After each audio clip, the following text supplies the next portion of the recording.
میرے نہایت ہی واجب الاحترام سامعین کرام، السلام علیکم ورحمۃ اللہ وبرکاتہ۔ آج کی اس بابرکت جمعہ المبارک کی نشست میں آپ حضرات کے سامنے جس عنوان پر لب کشائی کرنے کی سعادت حاصل کرنا چاہتا ہوں وہ ہے نماز کے اندر موجود ثنا۔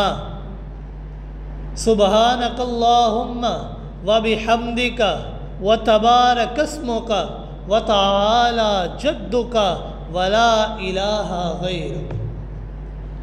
میں اللہ رب العزت کی بارگاہ سے دعا گو ہوں کہ رب کائنات مجھے کلمہ حق بیان کرنے کی توفیق عطا فرمائے اور بعد میں ہم سب کو اس پر صحیح معنوں میں عمل کرنے کی بھی توفیق عطا فرمائے۔ سامعین کرام، دین اسلام یہ 4 چیزوں کے مجموعے کا نام ہے: ایمانیات، عبادات، معاملات اور اخلاقیات۔ ان 4 چیزوں کے مجموعے کا نام دین ہے۔ ان میں سب سے پہلا رتبہ ہی ایمانیات کا ہے، کیونکہ اگر دل کے اندر ایمان موجود ہوگا تو عبادات فائدہ مند ہوگی، معاملات فائدہ مند ہوں گے، اخلاقیات فائدہ مند ہوں گے۔ لیکن اگر دل کے اندر ایمان موجود نہ ہو، چاہے جتنی مرضی نمازیں پڑھ لے، جتنے مرضی روزے رکھ لے، جتنی مرضی زکوٰۃ ادا کر لے، حج ادا کر لے، کسی چیز کا کوئی فائدہ نہیں۔ ایمانیات کے بعد دوسرا رتبہ ہے عبادات کا، کہ ایمان قبول کر لینے کے بعد انسان کے اوپر سب سے پہلی ذمہ داری جو آتی ہے وہ ہے اس رب کی عبادت کرنا جس رب نے انسان کو پیدا فرمایا ہے، جس نے اس کے دل کے اندر ایمان کو مسخر کیا، اس رب کی عبادت کرنا۔ اور عبادات جناب محمد الرسول اللہ صلی اللہ علیہ وآلہ وسلم نے فرمایا، مشکوٰۃ شریف کی روایت، بنی الاسلام علی 5 شہادات اللہ الہ الا اللہ وانی رسول اللہ واقام الصلاۃ وایتاء الزکوٰۃ والحج وصوم رمضان، کہ ایمان لانے کے بعد سب سے پہلی عبادت جو انسان کے اوپر لائق ہوتی ہے وہ ہے نماز، کیونکہ نماز یہ ایسی عبادت ہے کہ بظاہر تو یہ ایک عبادت ہے لیکن اس کے اندر بہت ساری عبادتیں موجود ہیں۔ اس ایک عبادت کے اندر بہت ساری عبادتیں پنہا ہیں۔ نماز یہ ایسی عبادت ہے کہ اس کے اندر دعا بھی ہے۔ نماز یہ ایسی عبادت ہے کہ اس کے اندر تسبیح بھی ہے۔ نماز یہ ایسی عبادت ہے کہ اس کے اندر ثنا بھی ہے۔ نماز ایسی عبادت ہے کہ اس کے اندر رکوع بھی ہے، قیام بھی ہے، قعود بھی ہے، تشہد بھی ہے، رکوع بھی ہے، سجدہ بھی ہے۔ نماز ایسی عبادت ہے کہ اس کے اندر توحید بھی ہے۔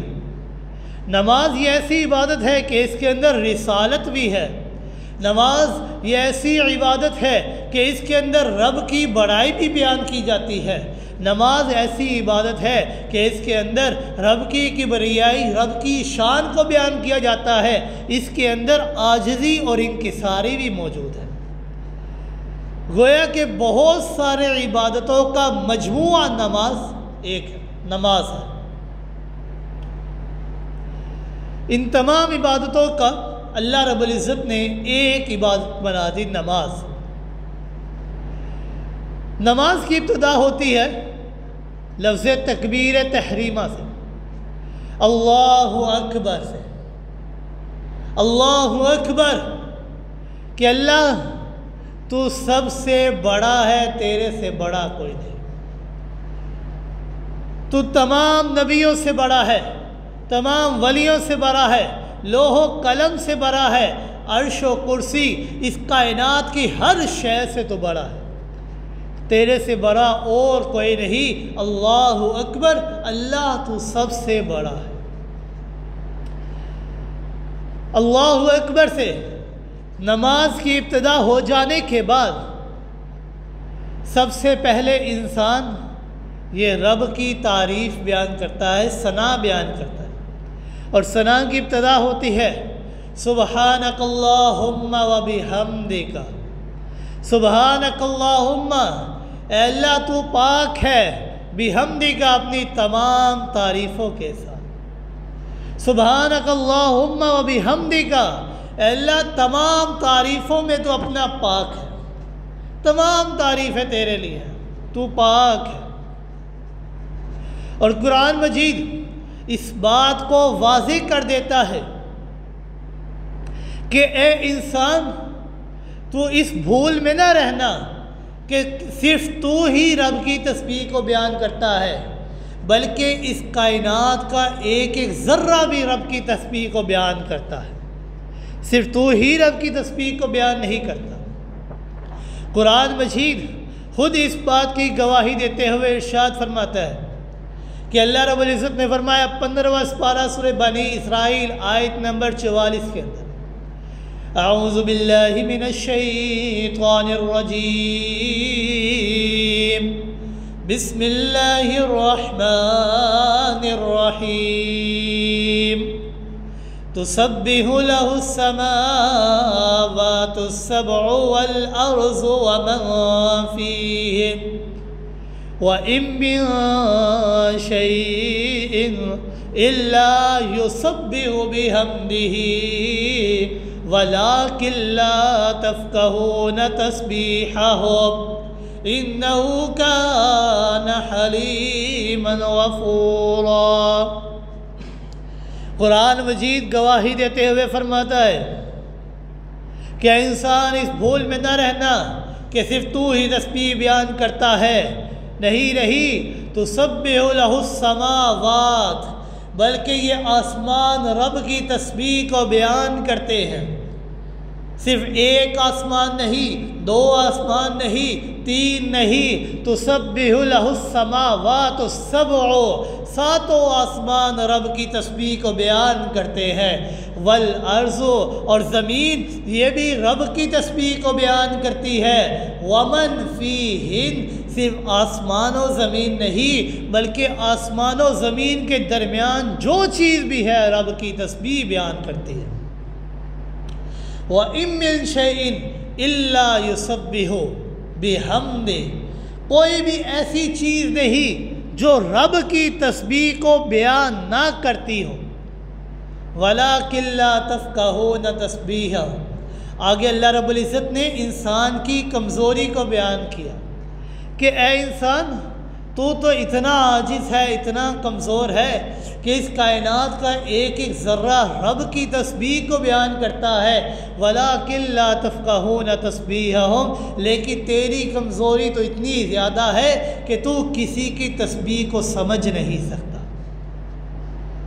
ہر چیز تسبیح بیان کرتی ہے لیکن تو ان کی تسبیحات کو سمجھ نہیں سکتا۔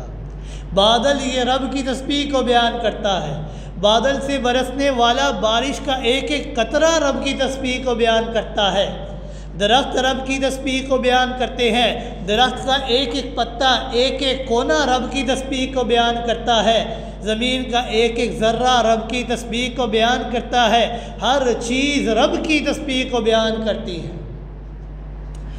خود رب کائنات نے فرمایا قرآن مجید کے اندر 23واں سپارہ سورہ صاد آیت نمبر 18 کے اندر کہ اللہ کے جلیل القدر نبی حضرت داؤد علیہ السلام، اللہ رب العزت نے ان کو بڑی ہی خوبصورت آواز عطا فرمائی، وہ پہاڑوں کے درمیان کھڑے ہو کر جب بھی اپنی کتاب زبور کی تلاوت فرماتے تو اتنی خوبصورت، اتنی پرسوز آواز اللہ نے ان کو عطا فرمائی کہ پہاڑ بھی ان کے ساتھ مل کر رب کی تسبیح کو بیان کرتے تھے۔ اللہ رب العزت نے فرمایا اِنَّا سَخَّرْنَا الْجِبَالَ مَعَهُ يُسَبِّحْنَ بِالْعَشِيِّ وَالْإِشْرَاقِ، کہ اللہ رب العزت نے پہاڑوں کو ان کے لیے مسخر کر دیا، معاہو ان کے ساتھ مسخر کر دیا، یسبحن بالعشی والاشراق، وہ صبح شام رب کی تسبیح کو بیان کیا کرتے تھے۔ اسی لیے تو اللہ رب العزت نے فرمایا 28واں سپارہ سورۃ الجمعہ آیت نمبر 1 کے اندر، یسبح للہ ما فی السماوات وما فی الارض الملک القدوس العزیز الحکیم، کہ تسبیحات صرف اس اللہ کے لیے ہے جو آسمان و زمین کا مالک ہے، جو بادشاہ ہے، غالب ہے، حکمت والا ہے۔ تمام تسبیحات اسی کے لیے ہیں۔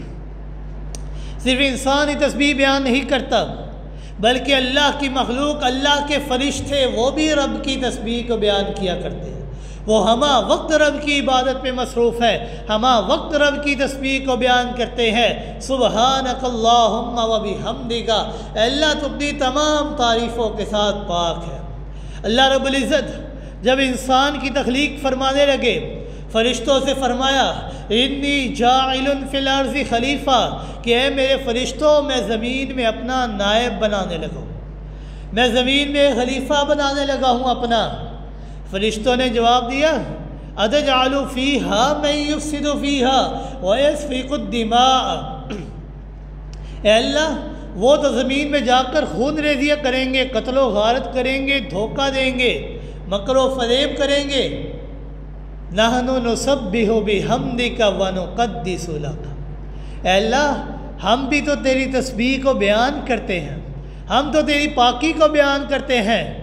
اگر اللہ رب العزت نے کسی فرشتے کو رکوع کی حالت میں رکھا، قیامت کی صبح تک وہ رکوع کی حالت میں رہے، قیام کی حالت میں رکھا، قیامت کی صبح تک قیام کی حالت میں رب کی تسبیح کو بیان کرتے رہیں گے۔ تشہد میں رکھا، سجدے میں رکھا، جس حال میں رکھا وہ ہمہ وقت اللہ کی تسبیح کو بیان کرتے رہتے ہیں۔ فرشتے اللہ کی تسبیح کو بیان کرتے ہیں۔ صرف فرشتے ہی نہیں، بادل کے ساتھ جو گونجنے والی آواز ہے وہ بھی رب کی تسبیح کو بیان کرتی ہے۔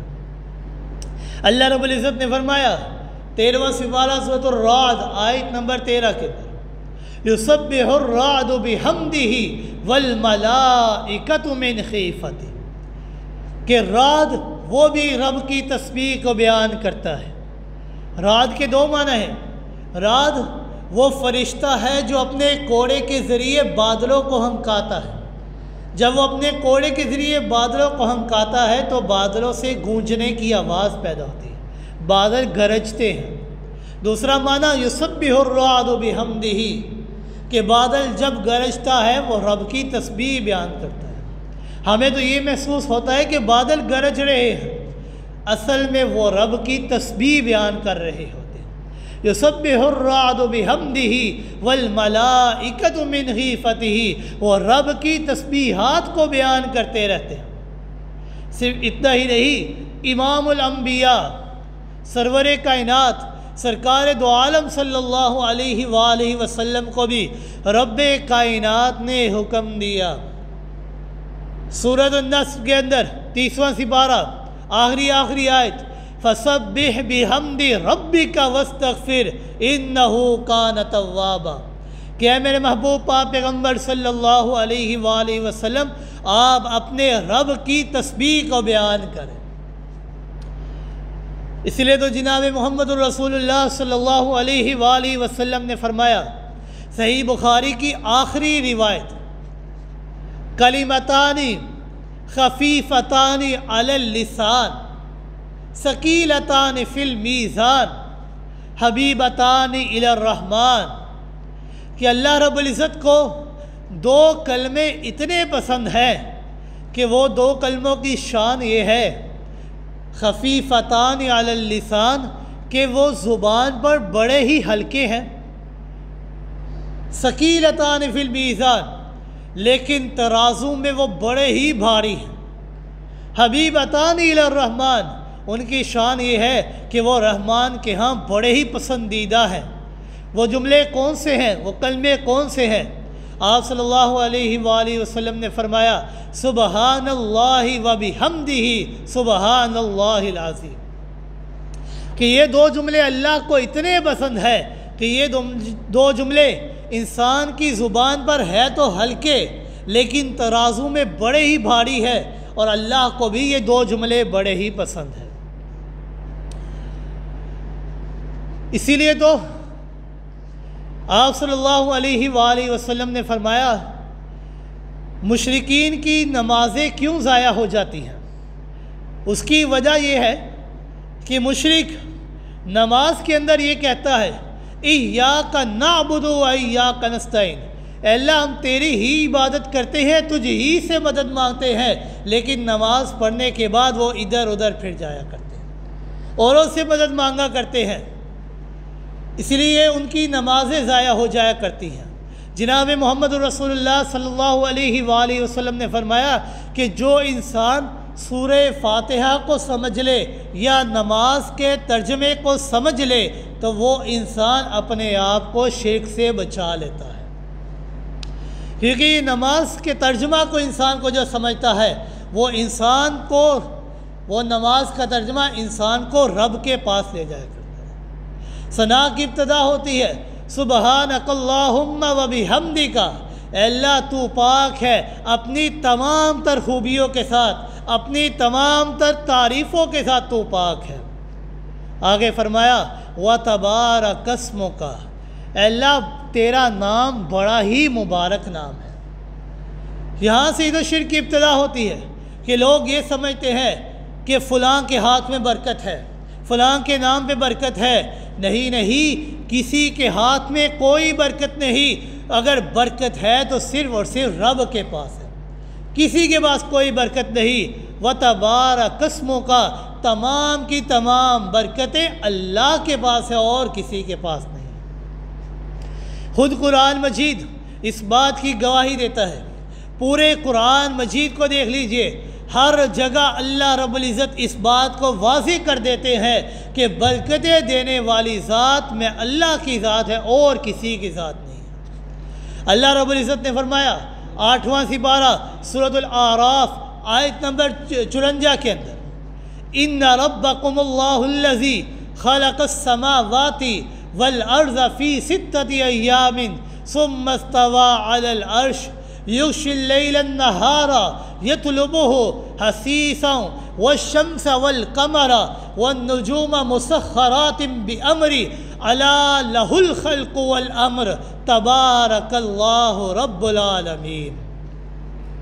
اللہ رب العزت نے فرمایا ان ربکم اللہ الذی خلق السماوات والارض، کہ تمہارا رب تو وہ ہے کہ جس نے آسمان و زمین کو پیدا کیا، آسمان و زمین کی تخلیق فرمائی، فی 6 ایام 6 دنوں کے اندر، یغشی اللیل النہار، اللہ رب العزت رات و دن کو الٹ پلٹ کرتے رہتے ہیں، یطلبہ حثیثا، وہ لگاتار تیزی کے ساتھ آگے پیچھے ہوتے رہتے ہیں، والشمس والقمر والنجوم مسخرات بأمرہ، سورج کو، چاند کو، ستاروں کو اللہ نے مسخر کر دیا ہے، الا لہ الخلق والامر، ان تمام چیزوں کو پیدا کرنے والی ذات اللہ کی ذات ہے۔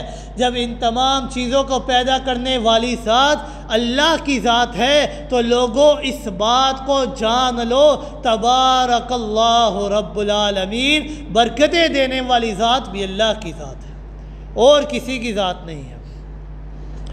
اسی طرح اللہ رب العزت نے فرمایا 18واں سپارہ سورہ مومنون پہلا رکوع، اللہ رب العزت نے فرمایا وَلَقَدْ خَلَقْنَا الْإِنسَانَ مِنْ صُلَالَةٍ مِّن طِينٍ، کہ اللہ رب العزت نے انسان کی تخلیق فرمائی مٹی کے ایک گارے سے، ثُمَّ جَعَلْنَاهُ نُطْفَةً فِي قَرَارٍ مَّكِينٍ، پھر اس کو ایک نطفے کی شکل میں ایک محفوظ جگہ پر رکھ دیا، رحم مادر میں رکھ دیا، ثُمَّ خَلَقْنَا النُّطْفَةَ عَلَقَةً، پھر اللہ رب العزت نے اس نطفے کو ایک لوتھڑا بنایا، ثم خلقنا النطفة علقة فخلقنا العلقة مضغة، پھر اللہ رب العزت نے اس لوتھڑے کو ایک گوشت کا ٹکڑا بنایا، فخلقنا المضغة عظاما، پھر اللہ رب العزت نے گوشت کے لوتھڑے سے ہڈی بنائی، فقصونا العظام لحما، پھر اللہ رب العزت نے اس ہڈی کے اوپر گوشت کو برابر سرابر کر کے چڑھا دیا،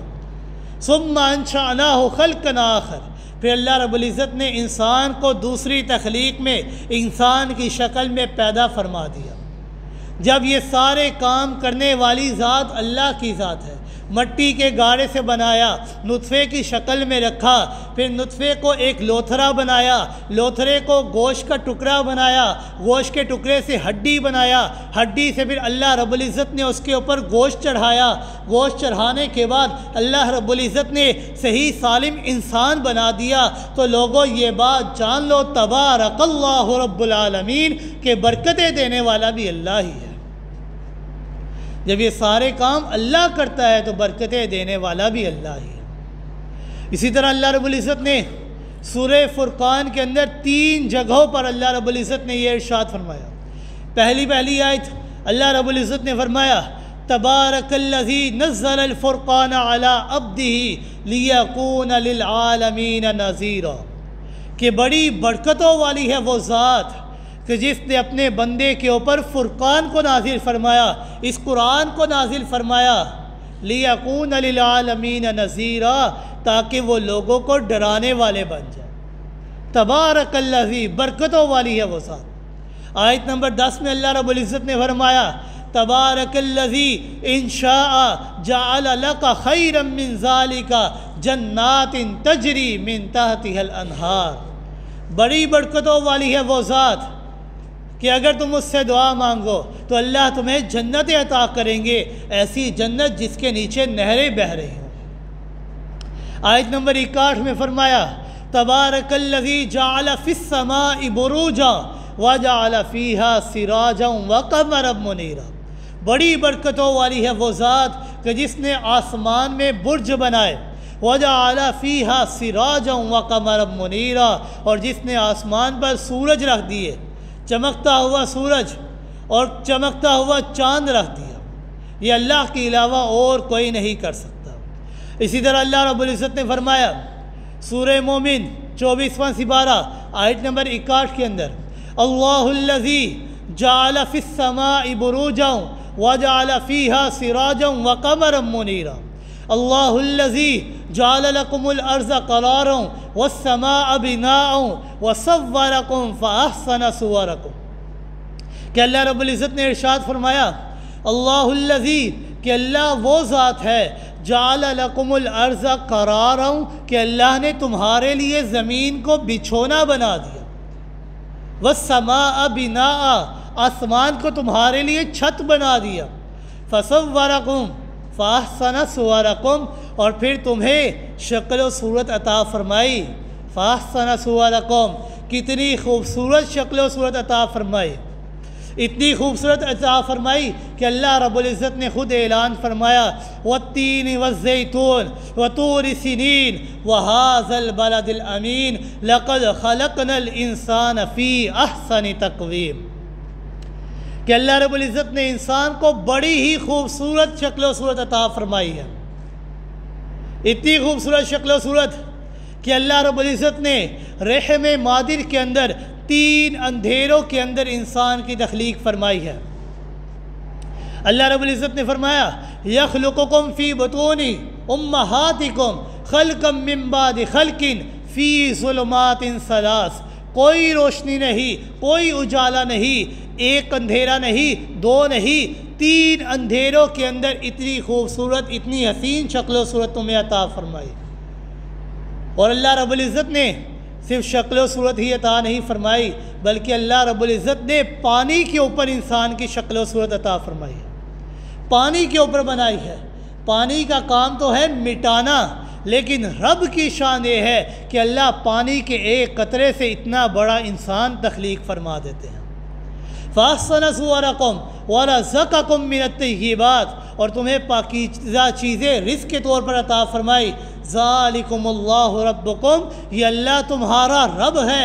فَتَبَارَكَ اللَّهُ رَبُّ الْعَالَمِينَ، جب یہ سارے کام اللہ کرتا ہے تو برکتیں دینے والا بھی اللہ ہی ہے۔ اسی لیے جب انسان ثنا پڑھتا ہے سبحانک اللہم وبحمدک وتبارک اسمک، اس کے اندر اعلان کرتا ہے کہ اللہ برکتوں والا نام تیرا ہی ہے۔ اللہ رب العزت نے 25واں سپارہ سورہ زخرف کے اندر بھی اعلان فرمایا فتبارک اللہ الذی لہ السماوات والارض، کہ آسمان و زمین کے اندر جو بھی چیز ہے اللہ کی برکتوں کو بیان کرتی ہے۔ اسی طرح اللہ رب العزت نے سورہ رحمان کی آخری آیت کے اندر فرمایا تبارک اسم ربک ذی الجلال والاکرام، کہ بڑا ہی برکتوں والا نام ہے اللہ کا، تمام برکتوں والا نام ہے اللہ کا۔ اسی طرح اللہ رب العزت نے 29واں سپارہ سورہ ملک کی پہلی آیت میں فرمایا تبارک الذی بیدہ الملک وہو علی کل شیء قدیر، برکتیں دینے والی وہ ذات ہے کہ جس کے ہاتھ میں اس کائنات کی ہر شے کی بادشاہت ہے، وہو علی کل شیء قدیر، اور وہ ہر شے کے اوپر قادر ہے۔ یہ تو آیات آپ نے سنی کہ برکتیں دینے والی ذات اللہ کی ہے۔ اب ذرا حدیث سنیے کہ حضرت عبداللہ ابن مسعود رضی اللہ تعالیٰ عنہ فرماتے ہیں کہ ہم ایک سفر میں جناب محمد الرسول اللہ صلی اللہ علیہ وآلہ وسلم کے ساتھ تھے، اور یہ روایت صحیح بخاری کے اندر بھی موجود، صحیح مسلم کے اندر بھی موجود ہے، مشکات المصابیح کے اندر بھی موجود ہے، سنن ترمذی کے اندر بھی موجود ہے کہ حضرت عبداللہ ابن مسعود رضی اللہ تعالیٰ فرماتے ہیں کہ ہم 1400 صحابہ اکرام جناب محمد الرسول اللہ صلی اللہ علیہ وآلہ وسلم کے ساتھ تھے۔ راستے میں ہم نے پڑاؤ کیا، نماز کا وقت آ گیا۔ اب ہمارے مشکیزوں کے اندر پانی موجود نہ تھا، پانی بہت کم مقدار میں موجود تھا۔ اگر ہم پانی سے وضو کر لیتے تو پینے کے لیے پانی موجود نہیں، اگر پانی پی لیتے تو وضو کرنے کے لیے پانی موجود نہیں۔ صحابہ اکرام پریشان کرے تو کیا کرے؟ جناب محمد رسول اللہ صلی اللہ علیہ وآلہ وسلم نے فرمایا کہ ایک مشکیزے کے اندر پانی کو اکٹھا کر کے میرے پاس لے آؤ۔ صحابہ اکرام ایک مشکیزے کے اندر پانی کو اکٹھا کر کے جناب محمد رسول اللہ صلی اللہ علیہ وآلہ وسلم کے پاس لے کر آئے۔ جناب محمد رسول اللہ صلی اللہ علیہ وآلہ وسلم نے اپنے مبارک ہاتھ کو اس مشکیزے کے اندر رکھا اور باہر نکالا تو حضرت عبداللہ ابن مسعود رضی اللہ تعالیٰ عنہ فرماتے ہیں کہ 1400 صحابہ اکرام نے مشاہدہ کیا کہ رب کائنات نے جناب محمد رسول اللہ صلی اللہ علیہ وآلہ وسلم کے انگلیوں کے پوروں سے پانی کے چشمے کو جاری کر دیا۔ جب جناب محمد الرسول اللہ صلی اللہ علیہ وآلہ وسلم کی انگلیوں کے پوروں سے پانی کے چشمے کو جاری ہوا دیکھا تو جناب محمد الرسول اللہ صلی اللہ علیہ وآلہ وسلم کے جملے کی طرف ذرا غور تو کیجئے کہ آپ صلی اللہ علیہ وآلہ وسلم نے فرمایا حی علی الطہور المبارکہ، کہ اے لوگو آ جاؤ اس مبارک پانی کو لے لو، اس مبارک پانی کو لے لو، لیکن ساتھ ہی اعلان فرمایا والبرکۃ من اللہ، یہ برکت میری طرف سے نہیں، یہ اللہ کی طرف سے ہے، کہ برکتیں دینے والی ذات اللہ کی ذات ہے اور کسی کی ذات نہیں، کسی کے نام میں برکت نہیں، کسی کے ہاتھ میں برکت نہیں، برکتیں دینے والی ذات اللہ کی ذات ہے اور کسی کی ذات نہیں ہے۔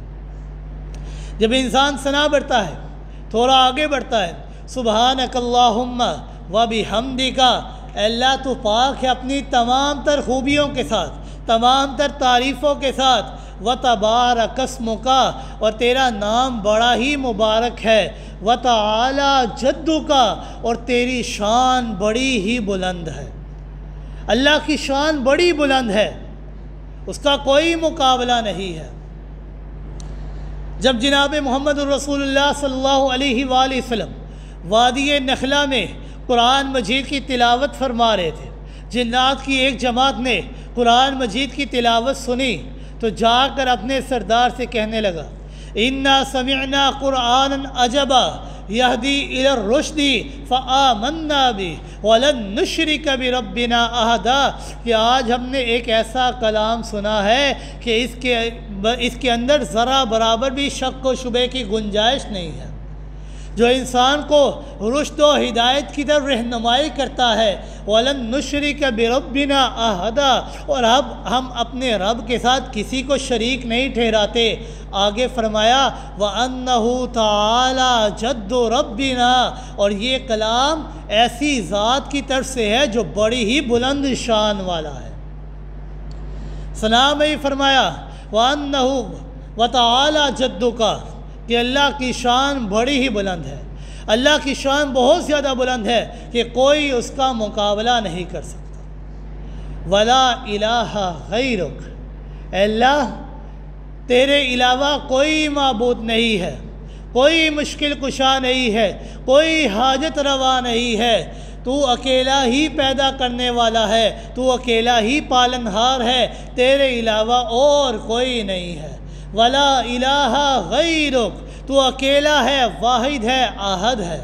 قل هو اللہ احد اللہ الصمد لم یلد ولم یولد ولم یکن لہ کفوا احد، اے اللہ تیرا کوئی ہمسر نہیں، تو احد ہے، صمد ہے، لم یلد ہے، ولم یولد ہے، ولم یکن لہ کفوا احد ہے۔